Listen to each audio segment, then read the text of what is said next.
지옥의 주역분들을 모시겠습니다. 와, 안녕하세요. 와, 씨. 네, 안녕하세요. 저는 민혜진 변호사 역할을 했던 김현주입니다. 반갑습니다. 지옥이라는 이 작품의 첫인상은 어땠는지, 그리고 어떤 것에 마음이 이끌어졌는지. 현주 씨는 어떠셨어요? 첫인상? 네, 저도 지옥이라는 단어에 주는 힘이 굉장하구나라는 거를 이번에 처음 이제 느껴봤고, 이제 사실 원작이 있거나 실존 인물을 표현하는 게 창작해내는 인물보다 사실은 더 어렵다고 저는 개인적으로 생각을 해서 그런 거에 대해서 도전을 좀 꺼려했던 부분도 없지 않아 있었는데, 더 그랬던 이유는 웹툰을 봤을 때 너무나 사실적으로 표현된 그런 인물들의 표정이라든지 감정들이 되게 와닿았었는데, 그거를 이렇게 배우로서 내가 얼마만큼 표현할 수 있을까라는 모험심도 좀 있었던 것 같고, 아인 씨처럼 저도 좀 그 새로운 작업 현장에 내가 좀 참여하고 싶은 그런 욕심도 좀 있었던 것 같아요. 소집중, 예, 초자연을 넘어서는 화장실을 가시는 분들도 제 눈에는 안 보였습니다. 그 정도로. 예. 화장실 참아야죠. 그 정도로. 예. 김현주 씨는 어떤 게 가장 기억에 남으세요? 네, 맞아요. 1, 2, 3까지만 네, 그게 오픈이 됐어서 아마 짧은 시간은 아니었음에도 불구하고 그랬다는 얘기를 저도 전해 들었고, 제가 본 것 중에는 그런 거 있었어요. 그래서 왜 4화를 안 보여주냐, 너무 절망이 컸다. 그래서 1, 2, 3처럼 이 정도만 해주면 내 인생작이 될 게 뻔하다, 이런 그런 리뷰를 본 기억이 있습니다. 밤만 보고도 이미 인생작이다. 네. 네. 근데 조건은 있긴 있었던 것 같아요. 앞에처럼만 계속 해준다면. 근데 기대에 부응할 것입니다. 굉장히 부담되는 평이네요. 왜냐면 그 뒤를 책임지시는 분이 열심히 씨. 했습니다. 예, 예. 열심히 했어요. 네. 걱정 뒤- 없습니다. 네. 그 뒤는 저희 씨는 어떠셨는지 궁금해요. 다음은 김현주 씨가 연기하신 민혜진 변호사, 어떤 인물입니까? 일단 변호사이고요. 일단 세질리에와 또 그 세질리에를 추종하는 집단이 있는데, 그 화살초이란 집단의 또 선동도 맡고 또 고지받은 사람들 입장에서 또 도움을 주려고 하고. 근데 지금 이제 예고편을 보니까 제가 정진수하고 부딪힐 수밖에 없는 인물이네요. 왜냐면 그 아까 대사에 나왔잖아요. 사람의 자율성이 만든 법률 체계가 정의롭습니까? 근데 저는 그렇게 믿는 사람이고 믿지 않는 사람이고. 네. 그 정의를 믿는 변호사. 예. 자, 이 연상호 감독님께서 원래부터 김현주 씨 팬이셨던 걸로 알고 있어요. 김현주 씨 어떤 면에서 민혜진을 발견하신 건가요? 그 정진수도 마찬가지지만은 이제 정진수가 이제 미스테리한 인물이잖아요. 근데 미스테리한 인물이라는 워딩이 붙어 있는 인물을 연기하는 게 굉장히 어려운 일인 것 같아요. 이렇게 미스테리하다라고 하는 게 연기하기가 굉장히 힘들잖아요. 힘들죠. 그걸 이제 미스테리하게 만들면 만들수록 사실은 별로 미스테리하지가 않은 인물인데, 근데 이제 유아인 배우가 그거를 정말 잘 해주신 것 같아요. 정말로 영화에서의 미스테리한 인물이 아니라 진짜 미스테리한 인물처럼 보이는 연기를 해주신 것 같아요. 근데 민혜진 변호사라고 하는 역할은 사실은 그 반대편에 있는 인물이죠. 그러니까 정진수라고 하는 인물이 가지고 있는 어떤 기묘하게 뒤틀린 모습이 통하지 않는 인간이어야 하는데, 그런 것도 역시 마찬가지로 뭐 그게 묻어나야 된다고 생각을 하거든요. 그런 것들이. 근데 뭐 제가 생각을 했을 때는 제가 김현주 배우님의 아주 오랜 팬이기도 하고, 그리고 김현주 배우님이 되게 이 업계에서 오랫동안 되게 쌓아온 어떤 되게 신뢰할 수 있는 그 이미지, 그런 것들이 자연스럽게 어떤 민혜진의 베이스가 된다고 생각을 했어요. 그래서 이것을 연기할 수 있는 배우, 이 민혜진이라고 하는 인물을 연기할 수 있는 배우가 김현주 배우 외에는 사실은 상상하기 힘들었다. 하나의 드래곤볼을 모았다. 4성구 정도? 4성구. 네. 4성구를 모으게 해준 우리 김현주 씨. 모두가 세진리의 신념에 기댈 때 그는 인간에 맞서는, 그 맞서는 인간의 의지를 보여줍니다. 예. 그런 인물인데 어떻게 중점을 잡고 연기를 하셨는지 궁금해요.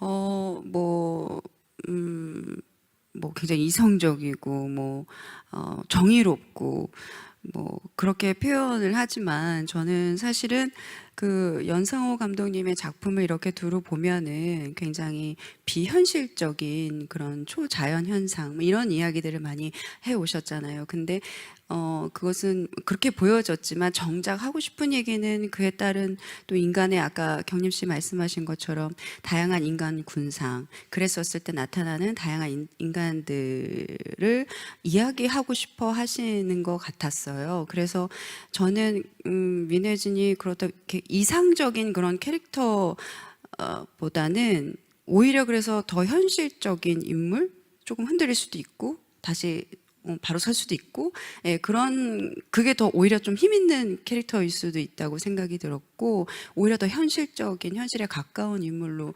표현하려고 했었던 것 같아요. 현실에 진짜 발붙이고 있는 인간다움을 표현해주는 그런 인물이 아닐까 싶은데요. 자, 여전히 항상 작품에 나설 때마다 고민과 연구를 하시는 우리 김현주 씨의 진가를 이제는 전 세계가 알 차례입니다. 기대를 해보도록 하겠습니다.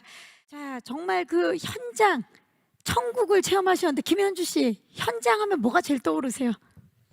현장이요? 촬영 현장.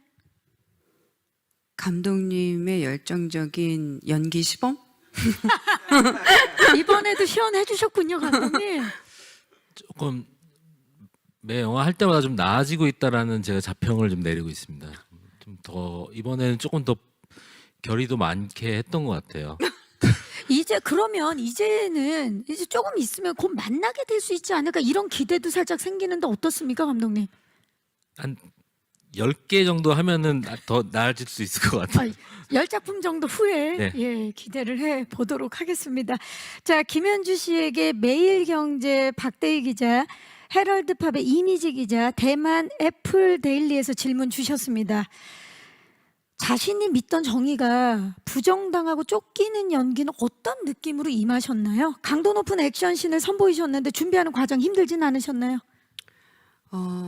일단 액션은 준비를 한다고 했는데 참 즐기면서 했고요. 액션씬이 아주 과한 액션씬은 아니어서 보시면 아시겠지만 좀 즐기면서 또 많은 분들이 도와주셔서 재밌게 했고 또 묘한 매력이 있더라고요. 액션 연기에 대해서. 그래서 전 좀 즐거웠던 것 같고요. 그리고 그 첫 번째 하신 질문에 대해서는 글쎄요. 제가 이렇게 오늘 더 생각이 많았던 것 같아요. 작품에 대해서 이렇게 예고편도 보고 배우분들 이렇게 말씀하시는 것도 듣고 하니까 그래서 믿음이라는 게 뭘까라는 생각을 하면서 어쩌면 이게 이건 단순히 종교적인 의미는 아니고요. 내가 갖는 신념이나 믿음이 어쩌면 내가 제일 취약하거나 나약한 부분을 감추거나 또는 다른 믿음으로 인해서 좀 힘을 얻고자 하는 그런 내면이 있는 것 같아요. 근데 저는 그게 법의 힘이었던 것 같아요. 법에 기대고 의지하고 그랬는데 이제 그게 무너졌을 때는 어떨까 생각을 해보면 그냥 공포일 것 같아요. 그리고 뭔가 내 자신이 그거 동일시하는 게 있었는데 내 자신이 좀 연기처럼 사라지는 느낌도 들 수 있었을 것 같고 공포 자체였을 것 같다라는 생각을 좀 했었던 것 같아요. 네. 진짜 살면서 믿음과 두려움은 항상 같이 맞아요. 함께 오는 것 같아요. 김현주 씨에게 싱가포르 그리고 더 스트레이트 타임즈에서 민혜진은 이야기의 시작부터 새 진리회를 가장 냉소적이고 회의적인 시선으로 바라봅니다. 이 캐릭터가 이렇게까지 흔들리지 않을 수 있는 성격상 특징 무엇이라고 생각하나요? 계속 반복적으로 말씀드리고 있기는 한데 어쨌든 민혜진은 변호사이고 이제 법을 공부한 사람이잖아요. 그 법의 테두리 안에서 벗어나는 거에 대해서는 굉장히 적대심을 갖고 있는 사람일 게 분명하고 그런 거에서 좀 힘을 얻고 그리고 과거에 어떤 사건이 있었을진 모르겠지만 좀 사회에 대한 삐뚤은 시선도 정진수와 다른 그런 시선도 좀 갖고 있는 것 같고 그런데 그 법을 공부하면서 아무래도 인권에 대해서 또 생각을 많이 했었겠죠. 그 관심을 갖게 됐었고 엄마의 DNA적인 영향일지 그 후천적인 영향일지는 모르겠지만 엄마의 또 감성적인 부분이 더해져서 그런 것들이 이성과 감성이 합쳐진 묘한 힘을 작용하지 않았나라고 생각을 해봅니다. 네, 그리고 참 잘 어울려요. 김현주 씨가 지금까지 보여주신 모습들과 예. 네, 아무래도 이제 죽는 날짜를 알면 어떨까 하는 주제가 있잖아요. 저도 그거에 대해서 많이 생각을 해봤는데, 제가 하고 싶은 거, 그 마지막 순간이라든지, 삶이 남은 기간을 알았을 때 제가 하고 싶은 일이 어쩌면 제가 제 삶의 가치를 두는 부분이 아닐까, 가장 크게 두는 부분이 아닐까라는 생각을 해서 그런 거 한번 생각해 보시고 거기에 좀 집중하는 삶을 살아보는 건 어떨지 제 스스로한테도 얘기를 했었거든요. 여러분들도 좀 돌아보시는 그런 계기도 되셨으면 좋겠다는 생각을 합니다. 많이 사랑해 주세요. 감사합니다.